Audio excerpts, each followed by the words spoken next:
Meu nome é Daniela Laranja, eu sou médica neurologista do Hospital Santa Marcelina. E nós vamos discutir sobre a escala do NIH, seus conceitos e sua aplicação prática. A escala do NIH, ela foi criada em 1989 pelo grupo do Dr. Brott, nessa publicação que nós podemos ver. Foi criada uma escala para facilitar o exame neurológico dos pacientes na fase aguda do AVC. Essa escala mostrou ótimos resultados, uma boa correlação entre os examinadores e uma boa correlação entre o volume da lesão que o paciente apresentava na fase aguda. Nessa tabela, nós podemos perceber os resultados em que eles comparavam os achados da escala com os achados da tomografia realizada nos pacientes. E houve uma boa correlação com um peso significativo entre o score encontrado por essa escala na fase aguda, na admissão, e o tamanho da lesão, inclusive 7 dias depois. A escala inicialmente apresentava 15 itens para serem examinados, mas posteriormente foi diminuído para 11 para facilitar a sua realização. E o tempo de utilização dessa escala, o tempo que deve ser gasto para ela ser feita é de 6 a 7 minutos, ou seja, rápido e eficaz. Foi desenvolvida pelo NIMS, que é o Instituto de Saúde dos Estados Unidos. Inicialmente era utilizada apenas em trials de AVC agudo. E ela padroniza um exame neurológico, mas não pode substituir o exame neurológico. Ela padroniza no sentido de chamar a atenção para pontos chaves do exame neurológico. Ela avalia também mudanças no status neurológico do paciente, ou seja, o paciente pode apresentar um valor na fase inicial, na admissão, e pode evoluir uma mudança desse valor nas próximas 24, 48 horas.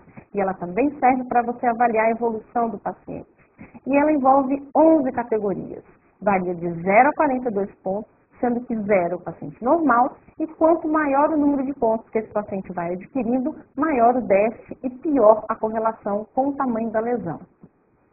Localizando as lesões, há alguns tipos de achados neurológicos que são característicos da localização da sua lesão no sistema nervoso central. O hemisfério esquerdo, os achados mais característicos são esses que nós podemos ver na tela. Afasia, hemiparesia direita, alterações de sensibilidade do lado direito, alterações de campo visual, desvio conjugado do olhar, dificuldade para leitura, escrita, cálculo e paralisia facial central à direita.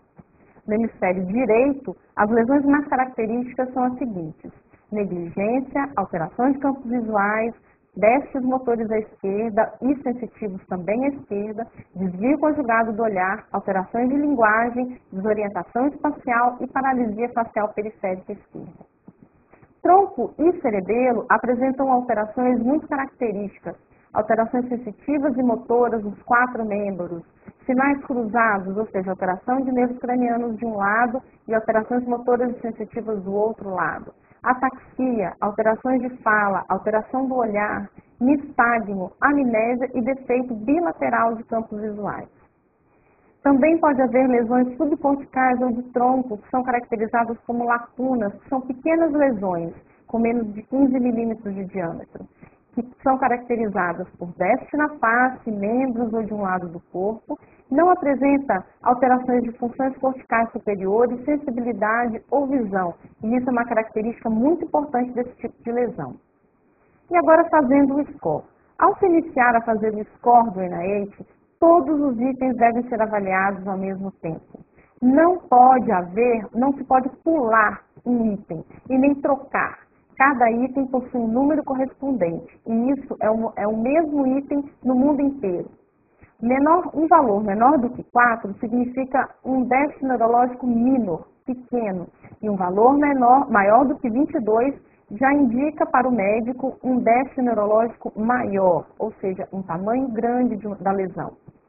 E você pode realizar também a escala a intervalos regulares para você poder quantificar a lesão e a evolução do seu paciente.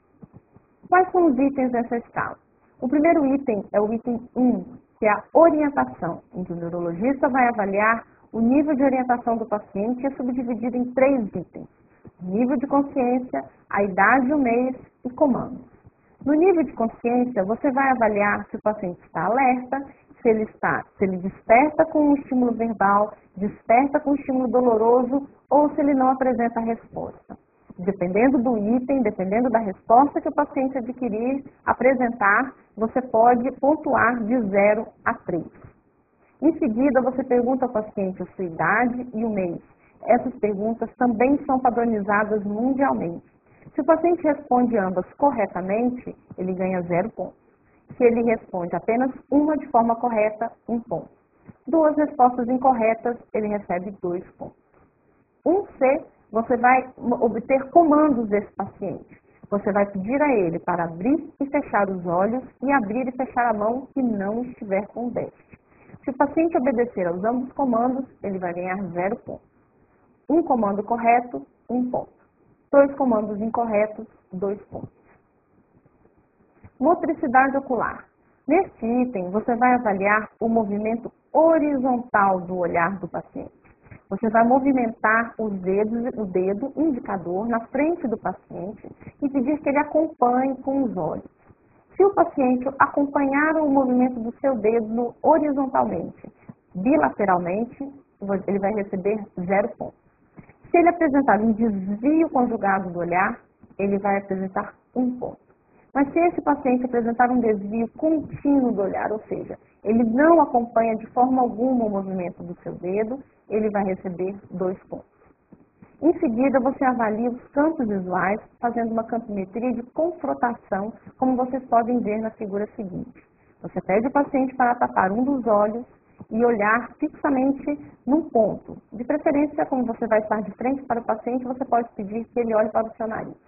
Em seguida, você vai movimentar os dedos nos 4 campos visuais.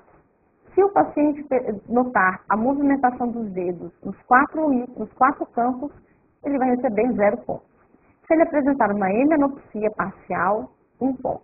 Uma hemianopsia completa, ou seja, ele não observa metade de um campo visual, ele vai receber 2 pontos. Se ele não enxergar nada, ele vai receber 3 pontos. Paresia facial é o 4º item da escala, em que o paciente vai ser caracterizado como normal se ele não apresentar nem desvio de rima e nem alteração na metade superior da face. Uma paresia mínima se o paciente apresentar um desvio discreto da rima labial. Uma paresia da metade inferior da face, o paciente vai receber 2 pontos. E se o paciente apresentar uma hemiparesia facial, como a foto ao lado, o paciente vai receber 3 pontos. Então, vocês podem observar, quanto maior o número que o paciente receber em cada item da escala, maior o déficit, provavelmente será pior o tamanho da lesão. O 5º item da escala, ele é subdividido em 5A e 5B. 5A designando o lado esquerdo do corpo e B, o lado direito. Isso também é um padrão mundial. Você vai avaliar com o paciente deitado e vai pedir para ele estender um dos membros de cada vez por 10 segundos. Você pode contar para o paciente ouvir. Então, você conta de 1 até 10 e observa o movimento de cada um dos membros do paciente. Se o paciente não apresentar queda, ele ganha 0 pontos. Se ele apresentar queda, mas não atinge o leito, ele ganha 1 ponto. Se ele apresenta força contra a gravidade, mas não consegue sustentar o membro pelos 10 segundos, ele recebe 2 pontos. 3. O paciente não vai ter força nesse membro, mas ele vai conseguir movimentar enquanto o braço estiver estendido na cama. E 4. O paciente não vai apresentar movimento algum no membro superior direito ou no membro superior esquerdo. Membros inferiores, você vai também fazer da mesma forma, subdividido em 6A e 6B. 6A para o lado esquerdo, 6B para o lado direito. Você vai segurar o membro inferior do paciente com o joelho levemente dobrado, isso o paciente deitado, e vai contar por 5 segundos, não 10. E a pontuação varia também de 0 a 4. 0, o paciente mantém cada um dos membros individualmente seguros durante 5 segundos. 1 ponto, o paciente apresenta queda, oscila, mas não atinge o leito. 2 pontos, o paciente apresenta força contra a gravidade, mas ele não consegue sustentar o membro inferior por 5 segundos. 3, o paciente consegue puxar a perna, mas ele não apresenta força contra a gravidade. E 4, o paciente não apresenta nenhum movimento em cada um dos membros analisados. O sétimo item da escala se relaciona à ataxia.